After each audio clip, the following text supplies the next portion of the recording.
trauma não é uma situação qualquer. Porque tem gente que fala assim, fulano está traumatizado porque os pais se separaram. Se os pais se separaram de uma forma razoável, sem agressividade, sem confusão, sem mesquinharia, sem escândalos, em geral é uma situação chata, mas não é traumática. Porque trauma é algo que, de uma certa maneira, o organismo da gente, o cérebro da gente, nunca esperou viver. Por exemplo, você está passando numa rua e ver alguém se jogar de uma janela, cometer um suicídio, isso é traumático. Porque ninguém imagina, vou sair hoje e vou ver uma pessoa se suicidar. Isso é um trauma. Por exemplo, você ir para uma guerra e você ver uma pessoa explodir ao seu lado, morrer ao seu lado, isso é um trauma. Porque ninguém nasce tipo assim, meu Deus, eu vou para uma guerra para ver alguém explodir do meu lado. Ver alguém morrer na sua frente, exatamente. Em casa também. Então, o trauma é sempre uma situação que nos era inimaginável. Dificuldade da vida. Porque, assim, tem coisas que são dificuldades da vida que a gente vai passar. São chatas, mas não são traumáticas. Então, eu diria o seguinte, que traumas infantis vão marcar realmente a vida de um adulto quando esse trauma for realmente intenso. O que é um trauma intenso para uma criança? Primeiro, a perda repentina de uma pessoa que a gente chama ali de um cuidador, né, direto. Pai, mãe, avô, avó, até uma babá muito querida. Sim. Porque a criança não entende como aquela pessoa some da vida. Então é importante, desde muito cedo, colocar a verdade. E se a criança for sofrer, ser um colo aconchegante. Porque aí passa a ser uma situação difícil, onde ela foi acolhida e ela pôde fazer o seu luto. Agora, essa perda, que às vezes pode acontecer, né, de um parente, de um pai, de uma mãe, ou de um avô, de uma avó, de uma forma repentina, mas é importante que se fale, olha, aconteceu uma coisa muito chata, mamãe também está muito triste, papai, vai doer muito, mas a gente tem que seguir a vida, a gente vai estar aqui sempre junto. Quer dizer, é importante que dê essa segurança para a criança. Agora, um outro trauma, eu acho que esse talvez seja o pior de todos, é o abuso sexual. Eu acho que uma criança que sofre abuso sexual e não é detectado precocemente, ou seja, a coisa vai se repetindo, é uma das situações traumáticas mais desgastantes.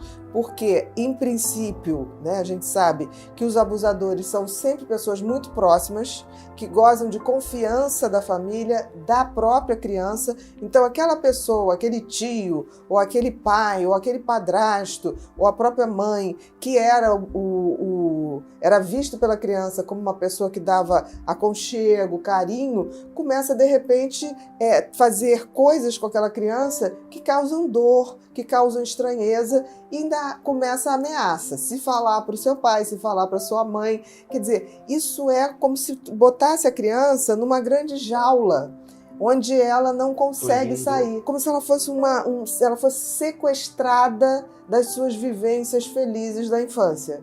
Isso talvez seja o maior trauma de todo. Esse trauma de abuso psicológico, sexual, em todos os âmbitos, emocional, psicológico, esse sim, eu acho que se ele persiste muito e não tem um momento ali que ela é acolhida para ela poder enfrentar a situação, eu acho que cria aí um adulto muito desconfiado, muito descrente, muito magoado, com níveis de ansiedade muito grandes. Tipo assim, qualquer pessoa que toque já é uma situação. Ou então, ao contrário, se ela se adaptou àquele abuso, ela começa a achar que tudo que ela deve fazer para seduzir alguém é entregar o seu corpo, ou fazer coisas que ela não gostava.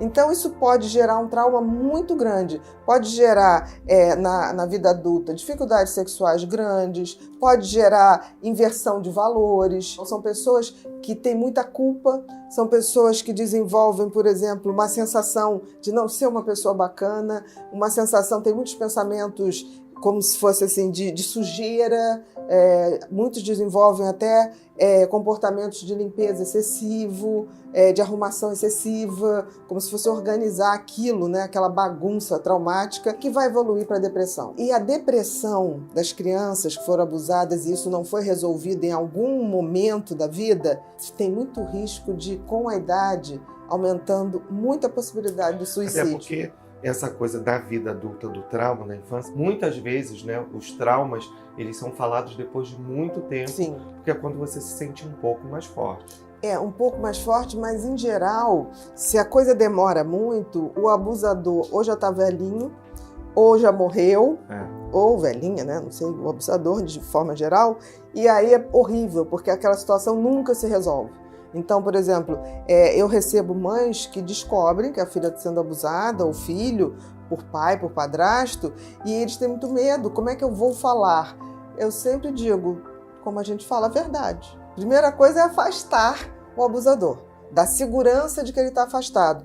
E depois é ter uma conversa franca, eu já tive várias com as crianças, é muito difícil para elas falarem, início de adolescência, eu pego muito no início da adolescência, mas é tão libertador, porque essas crianças vão adoecendo aos poucos. Né? Essas crianças vão tendo somatizações muito grandes e que se leva isso para a vida adulta, fica muito mais difícil. Começa a ter problema com professor ou professora que lembre o abusador, né?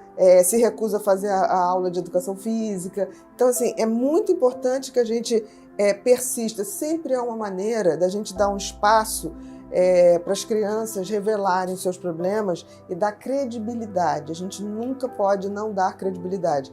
Além de credibilidade, dar segurança de que a gente vai estar junto e aumentar o número de pessoas. Todas aquelas pessoas que a criança confia precisam saber, para que ela saiba que ela tem uma rede de segurança firme e forte. E nunca falar assim, mas não comenta com ninguém. A criança pode comentar com quem quiser, porque ela não cometeu um crime.